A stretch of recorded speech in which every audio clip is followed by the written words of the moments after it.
Welcome to Keepers of the Word. You're here with Mike and Ron, and we have Chad Keel with us, primitive skills expert. He was on Naked and Afraid, and he does his own primitive skills workshops. So let's get into that. What is that? Well, I'm a primitive skills instructor. I teach survival, but what kind of separates a primitive survivalist rather than just a survivalist is we survive more on our knowledge and the knowledge to create tools in the field and be able to thrive in the wilderness rather than just survive as long as your tools will last you in the field. Survival nowadays has a more militaristic, can't even say that word right now, sorry. Just starting out on the podcast, I'll get the terms, come to me. But anyways, yeah, a lot of, my brother was in the military and he relied heavily on logistics and communications for survival. A primitive skills expert knows how to identify maybe certain sticks in a survival situation that he can rub together and create fire rather than the preparation of having a lighter in his pack. That could ultimately fail if it was wet or out of fluid. So it's kind of like John Rambo in a way?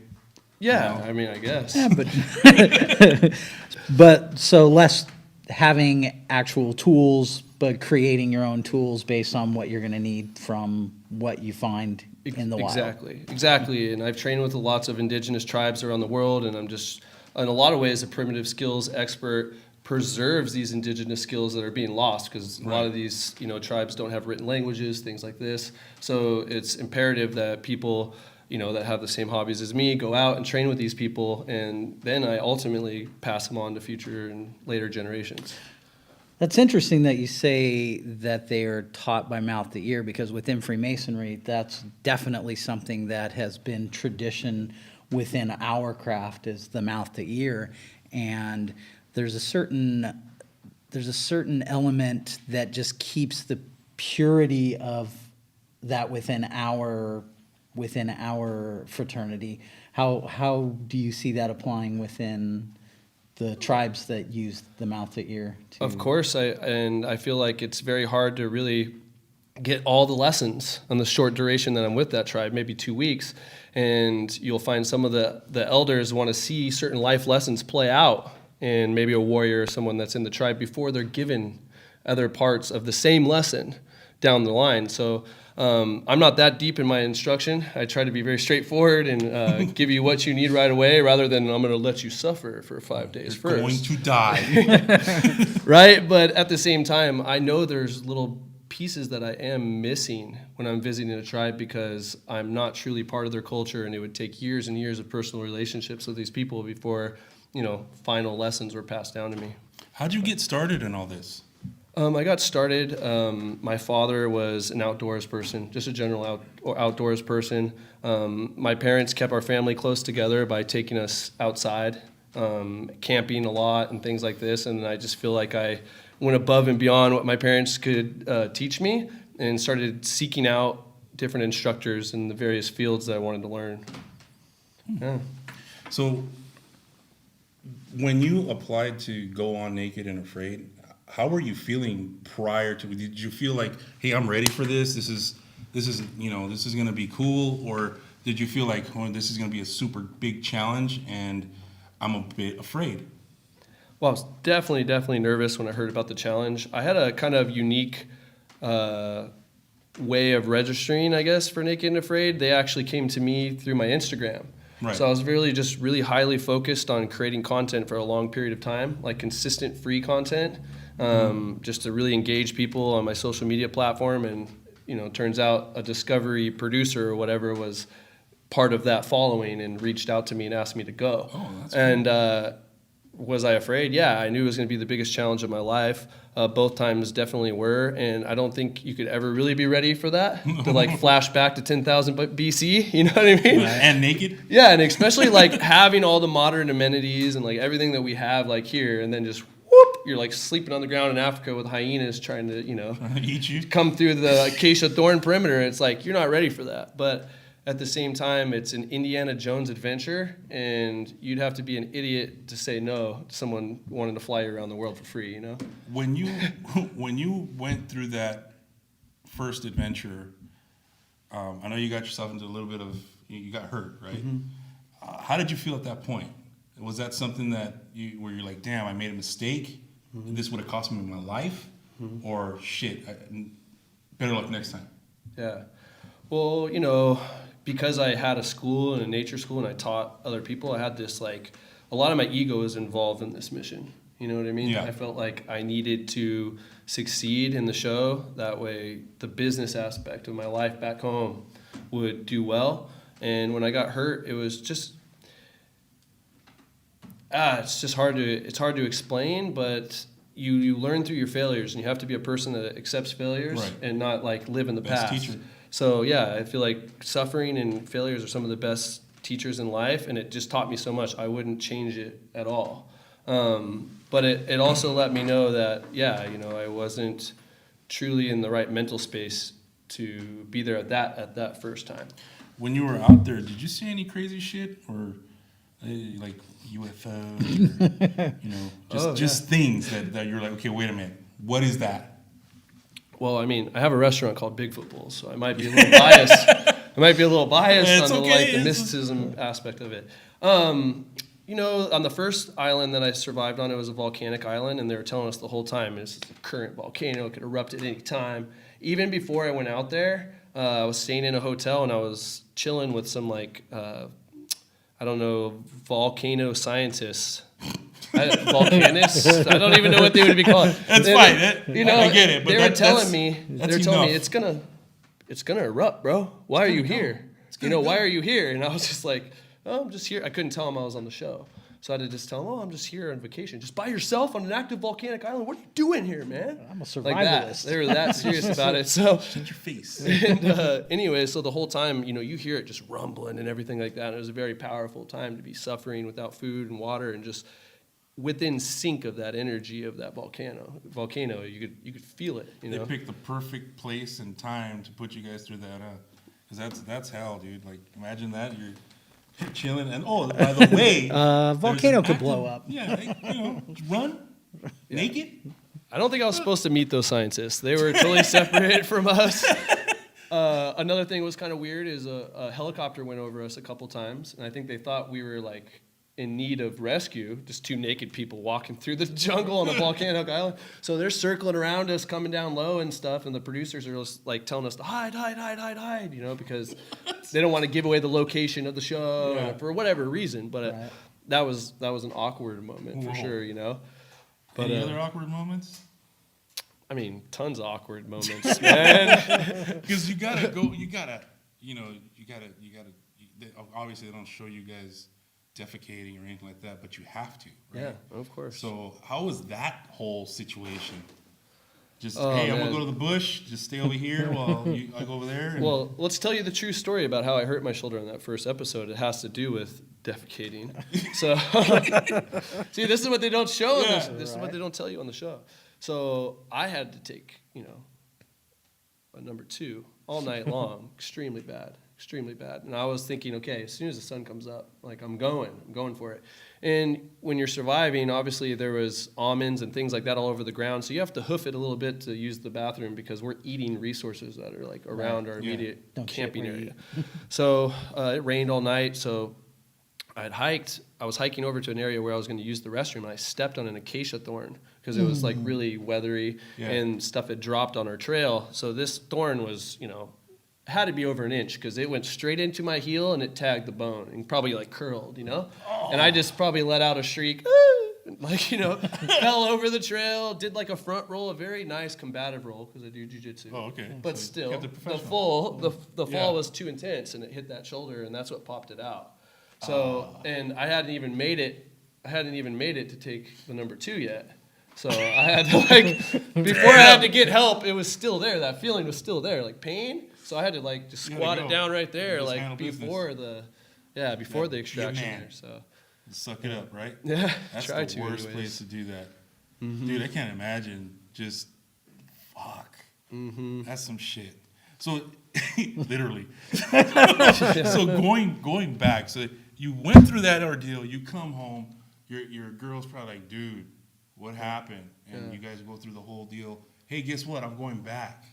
How was that conversation? Well, yeah, so I came back, and obviously, I'm going to be honest with you, I had no idea how Discovery Channel edits their content, Right. okay? So when I got back, even though I got hurt on day 6 or whatever it was on that episode, I don't even remember, I thought that I would be edited, like, everything that I did out there would just be awesome. Like, yeah, they'd see me get hurt, but man, I did so much cool shit. I made friction fire. I did all this stuff. I was setting up traps. I was feeding myself the whole time. I built a badass shelter that was elevated off the ground. There's no way they can edit me to look, any different than a badass hero out there. And then I see the edit, and I just totally look like a loser, man. You know what I mean? So I had this desire in my heart, I have to go back. But I never let Discovery Channel or any of the producers know. And my wife, Angelica, was, you're never going back in that show. You're never going back. Da, da, da, da.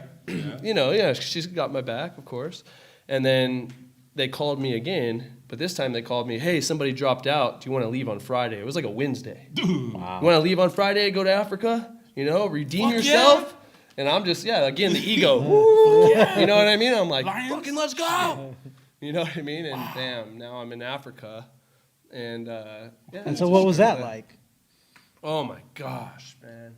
So the jungles, nothing. I've been to, Pakistan, been to China, been to South America, been to West Indies. Nothing in the entire world can compare to Africa in terms of survival. It's the birthplace of humanity, and we were literally in that exact area where some of the oldest artifacts for, humans, Homo sapiens, have been found. And that's literally where I had to survive. So it was like recreating that all again. And it took me, even as a primitive skills expert, 6 days to create fire in Africa, just because of the diversity of plants.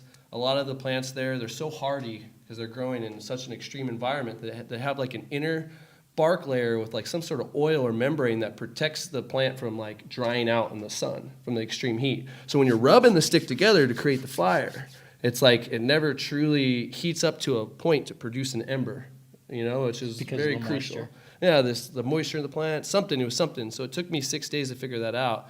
But for 6 days, I felt exactly what a human felt before fire, pre-fire human. I had to live through that. Where every night, you can't do anything in the nighttime. You're afraid of animals. You literally just have to bed down and just pray to God that you get through the night. And then after the 6th day when I created fire, you could leave that shelter door open. You could work all through the night because you have light. Animals don't come to you. The sense of confidence that came from fire. It's truly one of man's greatest inventions, was fire. And to harness that, so I went through 6 days of hell without it and then created the fire. And then it was just kind of a whole new just experience. So I felt that evolution in one mission, in one play out trip. So how did you deal with the anxiety of the 6 days? I mean, because I would imagine that's a massive amount of anxiety to be. Yeah. And 6 days probably felt like a year when you're trying to deal with not getting eaten by a freaking wild animal or not knowing what's going to come in the night. So how did you deal with it? It was all that you just said, plus a partner saying, "Why didn't you bring a fire starter?" So it was both of those things put into one, and it was so extreme, and it was so hard to deal with. And the anxiety was absolutely just debilitating, it almost, you're just sapped of all energy. I rubbed sticks together until my hands were literally just solid blisters all the way across the palms right here. But one thing that I never did is I never lost faith in the ability that I was going to figure it out if I stayed consistent on mix matching different plants and materials. I knew that I could figure it out, and I just never lost faith in myself, which was the only thing that got me through all that pressure. Stay focused on the task at hand. Yeah. I know because I did the Salcantay trek in Peru. Yeah, and I know that there was times that your mind just starts to mess with you. It's when the physical point, when you get past the physical point of your body can't take it anymore, your mind just starts to play that whole, you can't do this, you're gonna die, you're not, you can't go on, you can't do this. And then you take a break, you get some oxygen, you get some water, you get a little bit of a rejuvenation, and then you can go on some more. Is, you know, do you experience the same types of things when you're doing your travels and your? It's called type 2 fun, you know? That's literally the definition of type 2 fun, is like you're suffering in the moment and everything. You're like, I hate this. What the hell am I doing? Like, my body can't do this anymore and everything. And then you get back home into this modern society, beep, beep, traffic, bills, everything. And you're like, that time was the best time of my life. And you're like yelling at people, can't wait till I get back to Peru. You know what I mean? And everyone's just like, chill, bro. You know, I get it. But at the same time, yeah, it's that. So to be able to understand when you're in type 2 fun rather than true suffering is a great perspective to have, because I like to remind myself, like I'll tap someone that's next to me, hey man, type 2 fun, you know, to kind of like, you know, lighten the mood. Yeah. Hey, we're suffering right now. This sucks, but man, this type 2 fun. And when somebody says that to me, then I immediately go, man, yeah, this is great. This is something I know 2 months from now, I'm going to want to be back here again. The greatest memories. Yeah, so that, and then like Michael said earlier, suffering's the greatest teacher. I actually wrote a book called Perspective Shift, and in that, it's one of the principles in the book is, you know, suffering's one of the greatest teachers. And Did you feel spiritually you ascended in some sort of way going through these trials?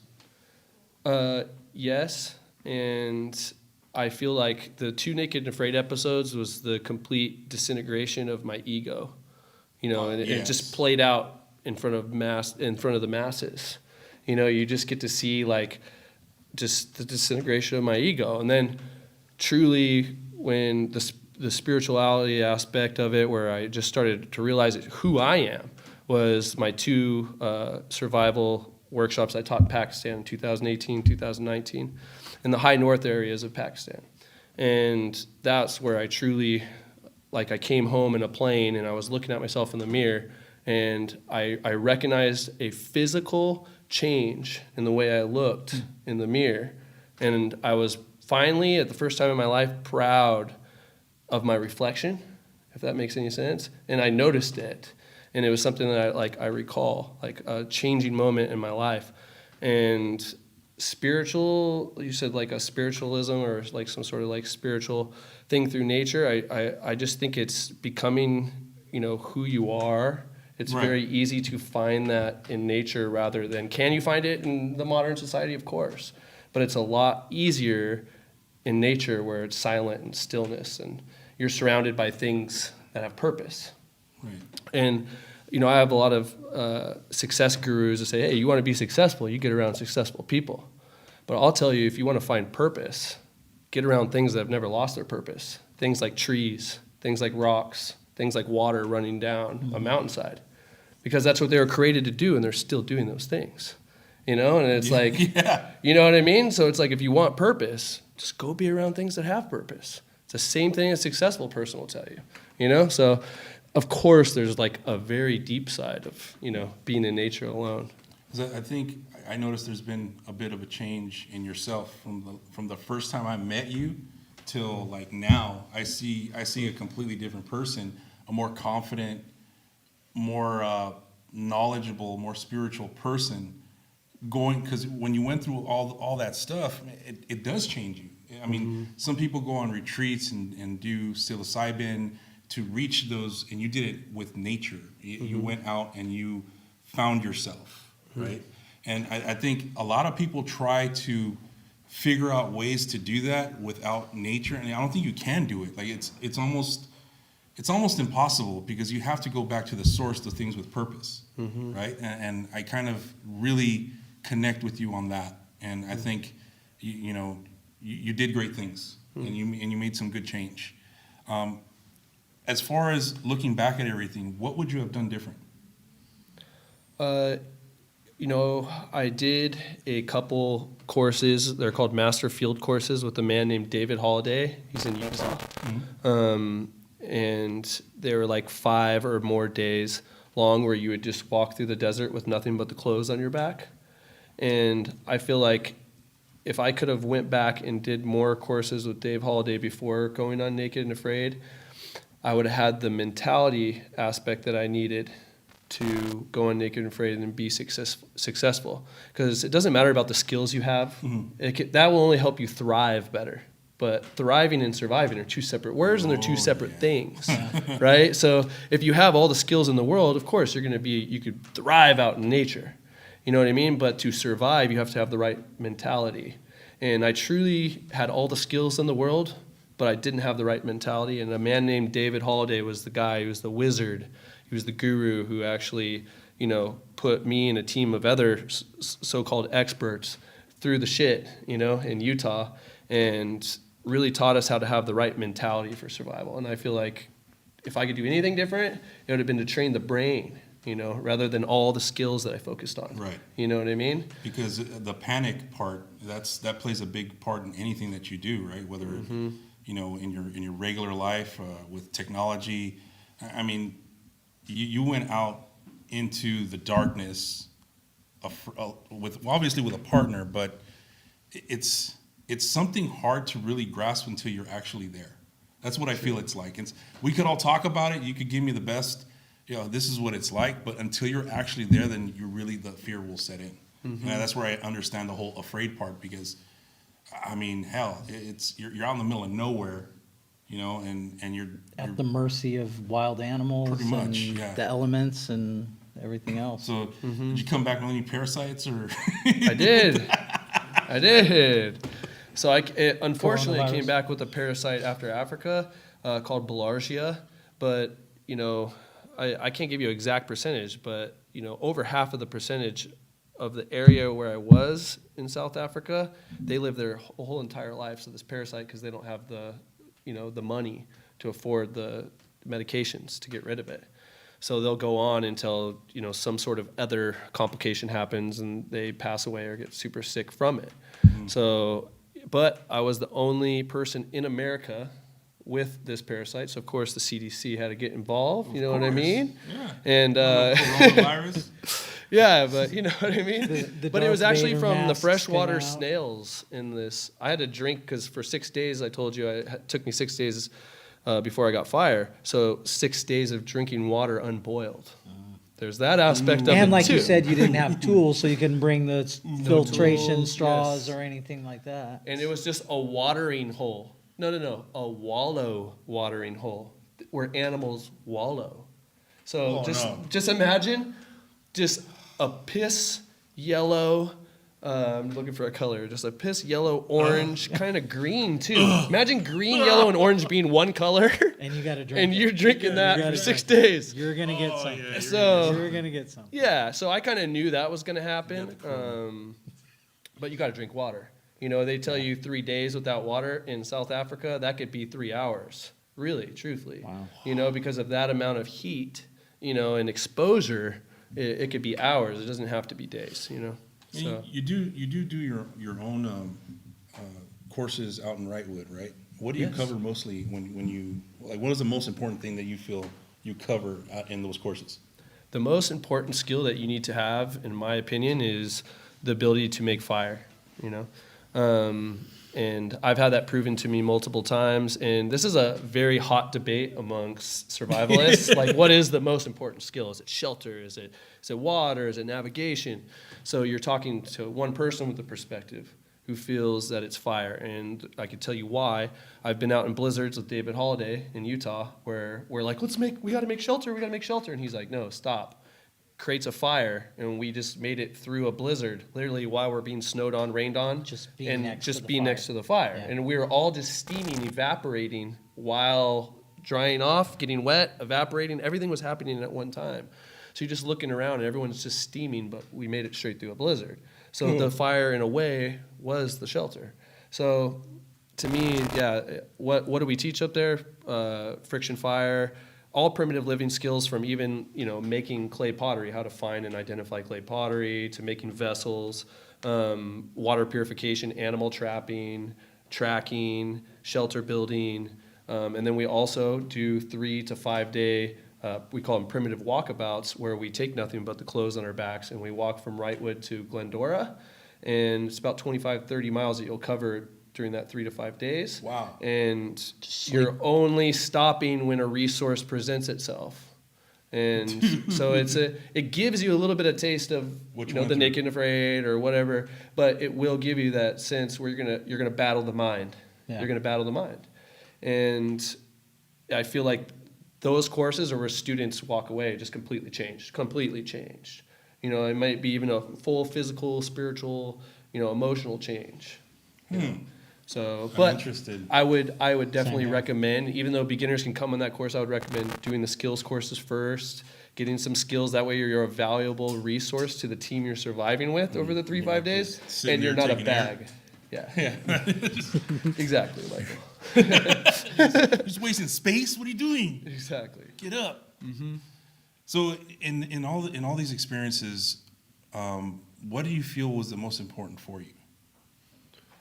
Out of the survival experiences specifically, the most important is just teaching me how to relate to all people, and finding a medium that can be presented, around the world, regardless of culture, or anything like that. Because you could trace any culture or any people back to the same primitive skills, like making. We all did the same shit. We all Yeah. did the same stuff. Yeah. We all rubbed sticks together.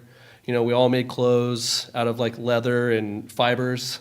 We were all protecting resources and building shelters and things like that. So when I've gone to Pakistan, South America, it didn't matter who I came into contact with. I just started showing them skills, and we were all brothers. We were all families. How was that experience being in Pakistan and talking to you? Obviously, don't speak the language, or do you? No. I'm sorry for just assuming, Yeah. but how was that experience? That particular place. Yeah. So just absolutely amazing. How did you go about doing that also? Yeah. What brought up, I'm going to Pakistan? So, yeah, my family is very highly, involved in the military, and it was just a big no-no in a way.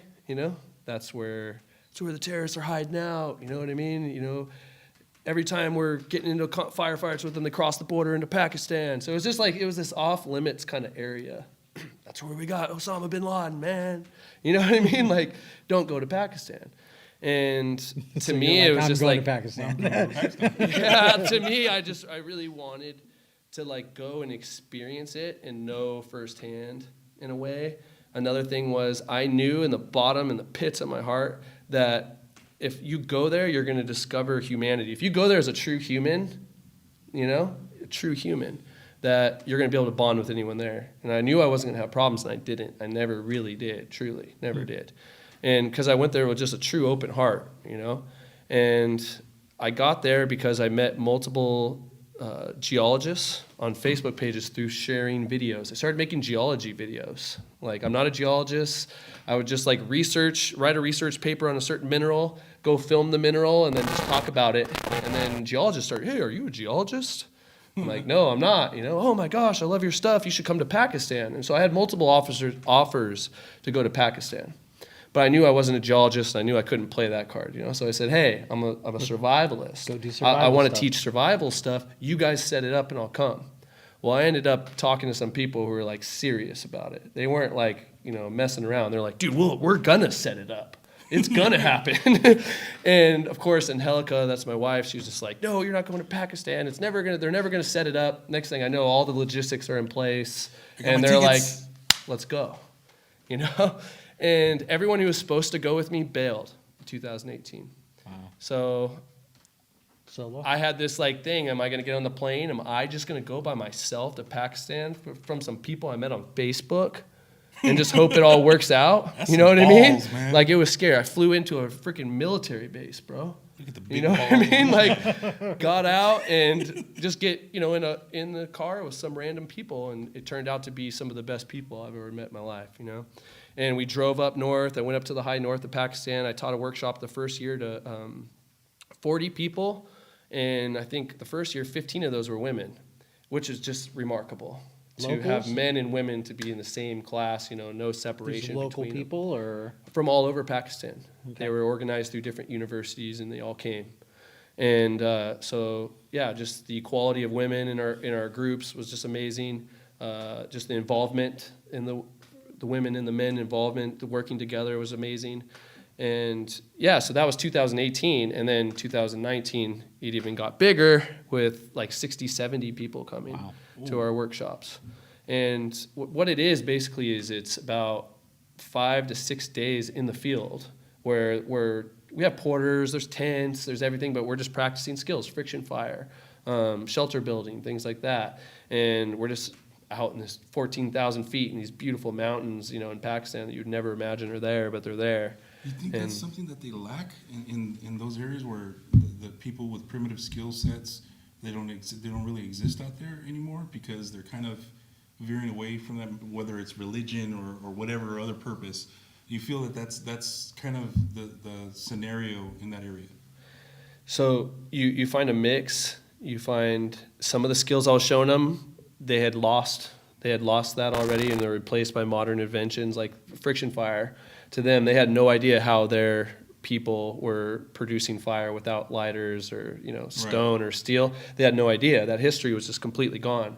So there could have been a specific way that they'd done it, but I showed them hand drill, bow drill, and they were very pleased to learn about that. And then there's other skills where I'm showing them how to make a bow and arrow, and they're like, we do this every day. Our kids are taught how to make bows, and they shoot birds in the trees. It's like, so they may have made a bow like better than me in a quick instant, right? Oh, wow. So there's certain skills that were like I'm taking home from them, and there's certain skills that they're taking home from me. And that's what's so great is we're just two people sharing skills, not like you're an American, you're a Christian, I'm a Muslim or whatever. Yeah. Or you're a Western man, I'm an Eastern person. It's none of that. It's just we're sharing skills, we're swapping, and we're just like diving into our culture. And it's amazing. Yeah, I bet that must have been some really cool experience. This ring right here, for instance, right, just to show you the generosity of the people in Pakistan. I was on the plane flying into Pakistan. This man says, "What are you doing here, man?" I'm on the plane. I'm like the only American in 2018 going to Pakistan. In this Where plane. are you from What again? are you doing here, man? And I'm like, "Oh, I'm going to Pakistan. I'm going to be teaching." And I told him about the schools we're going to be teaching at and all this stuff. And we talked for maybe 45 minutes. And then we got on the plane, or we landed. And then I said, "That's a nice ring." And he took it off. And he just put it on me, and he says, "Remember me." I don't remember the guy's name. I can barely recall what the guy's face looks like. But Well, you remember that moment. I remember that moment, and it was like the generosity and like, thank you for not believing the narrative and the everything that that Western society spreads about our country. Thank you for coming here and finding out for yourself. That's what he gave me this ring for. He was like, "Thank you." And I truly got to discover that like governments are always shitty, man. You know what I mean? But people are pretty much always good, And that's what it comes down to. So of all the places that you've traveled and tribes and different things that you've done, do you have a favorite that always sticks with you? Someplace that just... Yeah, of course. I feel like it truly, you could travel the whole world, but you're never going to get a truer, more real experience than being with Dave Holiday out in Utah. Really? Okay. Yeah, and I could just one quick, for instance, we had my brother and another, I think he was a sniper in the Army in Special Forces, this very highly trained guy. They both got separated from the group for 26 hours in a blizzard. Wow. And we thought they were going to die because it had already been 3 days without food, without water. So they were already at a point where they're very emancipated. And now they're lost in a blizzard.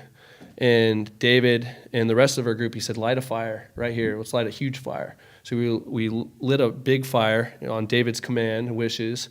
And then he was like, "We have to walk away from it. Let's go to the cave," because we needed shelter. We were at a point where we were going to get hypothermia. So we walked to the cave, and he said, "Leave the fire. Leave the fire." And me being from California, I'm like, "Leave a fire, bro? What are you talking about? We need to put this out. We need to make sure we touch it." And there's no, yeah. Only you Look at my can Smokey prevent the Bear fire. hat, Yeah. Like, that was just so odd to me, blizzard or not, It's just, I can't walk away from a fire, David. But he told us, just walk away from the fire, man. Let's walk away. And the point was that he told us, which I feel, the feeling was this wasn't the true point, is if we got so cold before we got to the cave, we could retreat and make it back to this fire for safety. That's what he said. But that wasn't the truth, because we made it to the cave easy. The truth was he knew that fire was going to save my brother's life. Be a beacon. And it was going to be a beacon for him to come back to. So they wandered around for hours and hours and hours in the blizzard. This is now their story, okay? They walked around for hours and hours and hours looking for us because we had separate ideas of where we were going. They were doing circles, and they were to the point where they were walking so that they didn't die of hypothermia. Because if they just sat down, they were going to freeze to death, they were going to die. And they knew that, being instructors themselves, so they're just like, gotta keep going, just like imagine the mental battle there. Ooh. You know what I mean? And finally, one of them sees a little flicker of like smoke and light and was like, fire! They run over to the fire, but it's surrounded in snow, so they don't see any of our footprints, no tracks. So they're thinking a lightning bolt must have just struck the ground right here and started a fire. And like literally imagine you're at a point of hypothermia, it's a blizzard, you've been lost for probably at that mental point. exhaustion. Yeah, and then you find a fire in the middle of the desert burning in the middle while snow's coming down. Yeah. So they thought it was a Thor. straight God, Act of God. miracle experience. Right? And that, even though my brother came to find out that it was David, it didn't change the experience. That was even more like of a wizardy thing. It was just like such a magical moment, that it like changed my whole brother's life. He's not the same person anymore. You know what I mean? And he notices those signs now. Before, like omens in a way, you see certain things in nature, and it can mean totally. I see a leaf in a stream, means something to me, might not mean anything to you, right? It's because of the experiences that I've had in my entire life that have made that leaf mean something to me. You know what I mean? Maybe my dad always put a leaf in a stream and said, hey, whatever way it points, you go, right? No, that never happened to you. So you see a leaf in a stream, you're like, fucking fell off a tree, dude. To me, I'm like, no, dude, my dad did this for hundreds of years. He died, or hundreds of years. How long has your dad lived? Like, damn, bro. But you know what I mean, right? Yeah, so I get that's you. what omens are. They're like your whole experience led up to that moment, I was thinking when you were talking earlier about just going out into wilderness for 5 days with just your, the clothes on your back, is that you really have to pay attention to stuff. And now you're absolutely in the moment, because if you have no physical tools and you're going to have to rely on everything around you, all of your senses have to be in tune and be paying attention to everything. So true, so true. And I'm not against foraging human trash. So if we're on the trail and you see a water bottle, you're like, oh my God, it's such a big deal, right? Yeah. So some Now you people got that find a something water to carry bottle on water. day one, they'll have that same water bottle by day 5 because it's just like, and it's so precious. Give me. And it's shared amongst the whole group, And what does that do? It's like, well, you don't sleep right next to a stream. You normally sleep away from a water. So you wake up in the middle of the night next to a fire because you're trying to stay warm, and you're like so dehydrated. Your whole mouth's, you have to walk all the way down to the stream. Well, now that you have a vessel, you can just, that's a modern amenity that you don't realize that's taken away from you when you're out there. So when you find something like a free vessel in the field, thrown out water bottle, you're like, thank you. That's the only time you'll be thankful for litter. Besides that, you're like, come on, bro, pick it up. right. Well, this was definitely an interesting episode. I had a lot of fun doing this. For Do you have any questions for us? Well, why were you guys interested in, nature and spiritualism for this podcast? Because I think they both go together. Yeah. If you think about the things that you went through, there was something mentally that had to go with the spirit. I think mentalism plays a big part in this, and spirituality is a big part of that. So in order for you to be successful and to even get on that plane and go, you had to have some type of internal spiritual change or shift. And again, going back to echoing what I said, from the time I met you to now, I've noticed a huge change. Mm-hmm. You're no longer the Chad Keel I knew that way back when I met you the first time. Mm-hmm. You're now, you've earned your ranks, and you're in a whole other area spiritually and mentally. So that's why I was interested in having this conversation. Mm-hmm. My draw is that I love the hero's journey. Whether it be, I ride motorcycles, I like to get on my bike and go 300 miles someplace and know that it's going to be hell sometimes, and you might break down somewhere, or going out in nature to have some kind of spiritual experience, whether it's with or without something that you take along to assist that spiritual journey. Yeah, of course. I'm always about the hero's journey, and so the survival skills, and it's something that personally I would like to hone in myself, because when I am out in nature, I like being in nature, but there's the fear factor of like nighttime. Yeah. Is my biggest thing, and I'd really love to be able to get to the point where I don't have that fear anymore. I can know that if I was out someplace stuck, I could figure out how to get by, how to make it through, and how to make it through the night, especially. Big ass balls. Yeah, right. Big ass balls, this guy over here. To go through that shit, I mean. I feel like you could get in what, some amazing people have told me. They're like, man, they noticed that maybe I had some insight from going through these different things in my life. And he said, why do you have to push yourself and put your body through all that stuff? You can have that same experience by sitting down and practicing breathing. You know what I mean? Yeah, you can find the exact same experience from sitting down and practicing breathing. And at first I was like, dude, you're an idiot. But then I thought about it more and more, and I'm like, you know what? You can. You know what I mean? You can, definitely. But it kind of brings you back to if you want to be around purposeful things, get around things that have never lost their purpose. I just say that it'd be a little bit easier, and the suffering will be more condensed in nature when you truly go out there and you're just like, let's see how this works out. That is going to give you, I feel like, more quicker. If you're looking for that shortcut, just walk out into nature naked, man. But if you let go of that ego. If you got a lifetime, then yeah, you could go about it lots of different ways. I practice martial arts. I feel like I get a very similar experience in the moments where I want to quit. Someone's on top of me. I do Jiu Jitsu, so we're wrestling. I'm in like some sort of horrible almost choke, and I'm just like, I start thinking, oh, just quit, just tap. It's a bad day, your body doesn't feel good, just say you hurt yourself or whatever, just tap, So I feel like I go through the same thing every time I say, no, fuck that, I ain't gonna tap. You know what I mean? It's my gym, I'm gonna keep going and blah, blah, blah, and then it turns around, and then you're the guy on top, and then you get the arm bar. Yeah. But if you would have just tapped and gave into that dumb voice in your head, that just wants to see you lose, you know what I mean? Just quit. That just quit. Yeah, just quit. You know what I mean? So what you just said right now, that dumb voice that wants to see you lose. And I feel like you get the same thing in martial arts. You get the same thing playing baseball. You get the same thing pretty much doing anything if you just follow your heart, because there's always going to be people that say that you're doing the wrong thing, you're failing, you're not going to make it. And when you persevere through that with consistency and discipline, you know what I mean? Side. You get there, and then it's that type 2 fun. Type 2 wrap fun. it kind of all up. Yeah. Type 2 fun. I like that. I like that reference, type 2 fun. Mm-hmm. So how do people find Chad Keel? Where do they go get things? I know you do Elevate Jiu Jitsu, you have Bigfoot Bowls, and you have your business in Nature Reconnection. Nature. So how do we find all those things? Oh, of course. Thank you for giving me the opportunity. You could find me on like Instagram and Facebook, Mr. Chad Keel, and that's Mr. Chad Keel. You can find me on YouTube, just searching Chad Keel, and Keel is Keel, like the bottom of a ship. It's going to keep you balanced right there. And 11 Elevation Jiu Jitsu in Wrightwood is my Jiu Jitsu school, and then Bigfoot Bowls is my wife's restaurant, which is absolutely amazing. Taco eating contest on Saturday. I don't know how quick these guys put out their content, but hey, taco eating contest on Saturday. All right, well, it was a pleasure having you. We look forward Thank to you, more guys. later on down the line. Of course, I always want to say what's up to NoHo Lodge. Love you guys. Want to say what's up to Ravens Rock. Same here. Yep.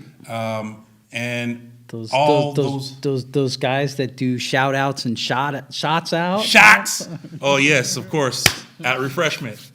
We definitely got to kick it someday. It's gonna happen. I know we've had this conversation. We're gonna figure it out. We want to do a show with them. They want to do a show with us. I have a feeling it's just going to be awesome. So we're going to figure it out. I don't know how we're going to do it, but we're going to do it, and it's going to happen. And then First 3 Knocks, I always love you guys, love your content, and I always want to give you guys a shout out. So thank you very much, and have a good one. Coming to you from the northeast corner.